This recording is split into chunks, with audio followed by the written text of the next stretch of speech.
While shockwaves are being felt throughout America's tech industry as we now have concrete proof that tariffs have backfired on the United States and created a once-in-a-lifetime opportunity for China. Jensen Huang, CEO of America's largest and most important tech company, Nvidia, has gone on the record stating that Trump's ban of selling products to China will cut sales for Nvidia by over $15 billion. But this loss of revenue is only half the story, because the long-term problem for the American tech industry is losing access to the valuable Chinese market. And this is going to create two very serious problems for the US in the long term. The first is that microchip companies like Nvidia spend billions of dollars on R&D and need global revenue to fund their R&D efforts. For some perspective on this, Nvidia spent over $8.68 billion on R&D in 2024, an 18% increase from the $7.34 billion it spent in 2023. And you simply can't be a market leader and driver of innovation in the microchip industry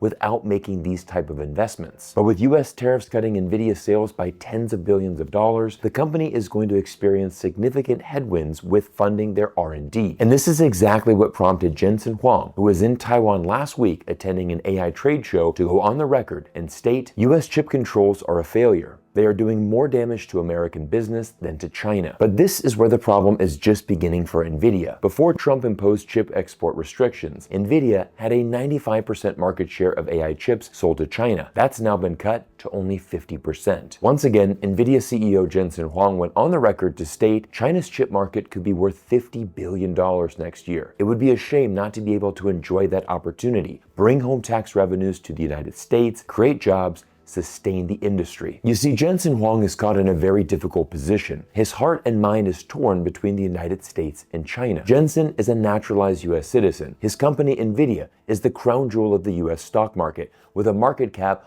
of over $3 trillion. Of course, he wants his company and the United States to succeed in the long term. But you don't become a billionaire and one of America's smartest CEOs without acting boldly. And Huang is brave enough to admit that China is the future, and collaboration with China would be in the best long-term interests of both Nvidia and the United States. This is why on April 17th, just 24 hours after Trump passed his first chip restrictions against China, Jensen Huang boarded a private plane and flew halfway around the world only to land in Beijing and meet with the China Council for International Trade. Now just think about that for a second. The CEO of America's most important tech company flew to Beijing just hours after Trump passed his new restrictions. This was quite the bold move for one of America's most prominent CEOs. But now, listen to what Jensen had to say about China, because this is an interview you won't find in Western media. Nvidia has been in China for 30 years. The China market is very important to us. It's important to our growth. We have many employees here. The technical excellence of the Chinese industry is quite impressive, and we benefited from that for the last 30 years. And so we spoke about the last 30 years, and we spoke about the next 30 years. Despite Trump's efforts to limit Nvidia's ability to do business in China, Jensen Huang sent a clear signal to Beijing that he and his company don't agree with Trump's actions. Jensen went on to state that Nvidia would, quote, spare no effort to optimize its products for China and would, quote, unswervingly serve the Chinese market. But all of these developments leads us to the million-dollar question. If Nvidia's China market share has been reduced from 95% to 50%, which company is filling the remaining 50% gap for China? It's no surprise here, but this large market share has now been transferred to Huawei, one of China's most innovative and powerful tech companies, who recently launched the Ascend 920 AI chip to fill the void left by Nvidia's departure from the Chinese market. I want to drive one final point home, and this is absolutely crucial to understand. With Trump now forbidding the sale of Nvidia's H20 chips to China, Trump has essentially offered Huawei an additional $15 billion in revenue. This is a game-changing amount of money, which is equivalent to 60% of Huawei's total R&D budget and twice that of Nvidia's own R&D budget. And this is why many people in China look at Trump's tariff war as a gift to China. If Trump never started the tariff war in 2018, Chinese companies would have never been forced to innovate. China would have been simply content to just be America's #1 customer and simply buy the microchips that they needed. But for 7 years, China has been dealing with Trump tariffs, and when this this escalated to the point of 145% tariffs and a freeze of bilateral trade between the two nations last month, China vowed to never allow itself to be in a position where it is reliant on the United States tech exclusively. And now we are witnessing in real time other countries make the exact same decision. Last week, Malaysia launched Southeast Asia's first full-stack artificial intelligence ecosystem. And guess what? It was built using Huawei's new advanced AI chips and China's DeepSeek AI language model. This marks a turning point for China's chip industry. It proves that efforts to stop China from developing advanced chips have officially failed. And here is where things get very interesting. Instead of acknowledging how fast the Chinese are innovating and learning to work together, Trump is doubling down on his own propaganda. Just look at the tweet that he sent out this week. We must maintain our status as the worldwide leader in Wi-Fi, 5G, and 6G, connecting every American to the world's best networks, while also keeping everyone safe. Once again, let's just analyze this tweet using facts and logic. The United States has around 200,000 5G bases spread throughout the country, while China has over 4.25 million, positioning itself as the global leader and driver of innovation for 5G technology. To claim the US is the world leader is simply false, but this is why we study geopolitics, to learn how political leaders can influence markets and certain industries. Let's be honest, Donald Trump has been wildly chaotic over the past few months with the on-again, off-again tariffs. But there is a way to profit from this, and you simply need to listen to what industries Trump and his administration are prioritizing for America's future. So this is a truth that's about to go out. Like our steel and aluminum industries, our great American copper industry has been decimated by global actors attacking our domestic production. To build back our copper industry, I've requested my Secretary of Commerce and USTR to study copper imports and end unfair trade, putting Americans out of work. Tariffs will help rebuild back our American copper industry and strengthen our national defense.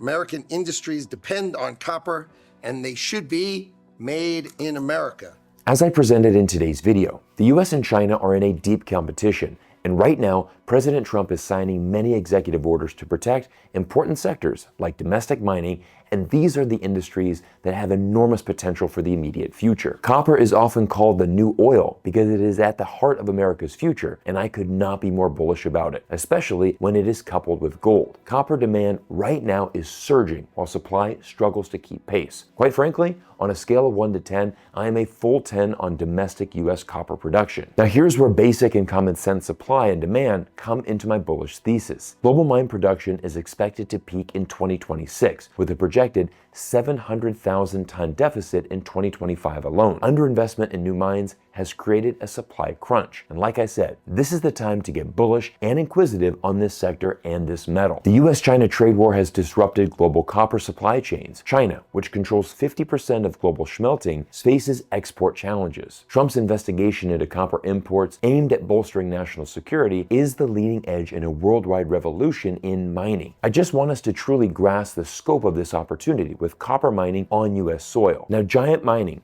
trading under the ticker BFGFF, is the sponsor of today's video. And check this out. Not only does it own a copper, silver, gold project in my home state of Nevada, but it also recorded its best ever drill intercepts in September 2024, with additional great results in the past few weeks. This company is the only copper company I am bullish on right now. On February 14th, Executive Order 14213 was issued and implicitly prioritizes copper as a critical resource. Nevada, where Giant Mining's copper project is situated, has consistently ranked among the top mining jurisdictions in the entire world, which is why I am bringing this company to your attention. Giant Mining's balance sheet is now fully funded for its drilling programs in 2025, and Giant Mining is well positioned to accelerate its exploration efforts and potentially capitalize on emerging copper market opportunities. This is great news in my opinion. But there's another reason for this great opportunity. The share price is down by over 50% since early February due to market turmoil. So I'm highlighting the company to you today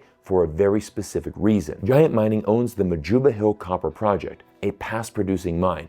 And in the past 4 years, management and the company's geologists have actually expanded the copper deposit, and this past September, Giant Mining hit their best ever drill hole. Historic underground mines at the Majuba Hill project produced copper, tin, and silver from the early 1900s to the 1950s, 2.8 million pounds of copper, 184,000 ounces of silver, 5,800 ounces of gold, and 21,000 pounds of tin. I will say this again. All of these factors are the ones that led me to my significant bullish opinion about giant mining. The infrastructure is ready, the company has access roads, power and water supplies, transportation, ore stockpiles, and a full processing plant. And everyone, it's time to do your homework on giant mining, and to help you with that, I'm going to include a link to the investor presentation and links to their website and stock symbols down below in the description. As always, I want to thank you for taking time out of your day to spend it with me here on YouTube, and I look forward to seeing you all in our next video soon.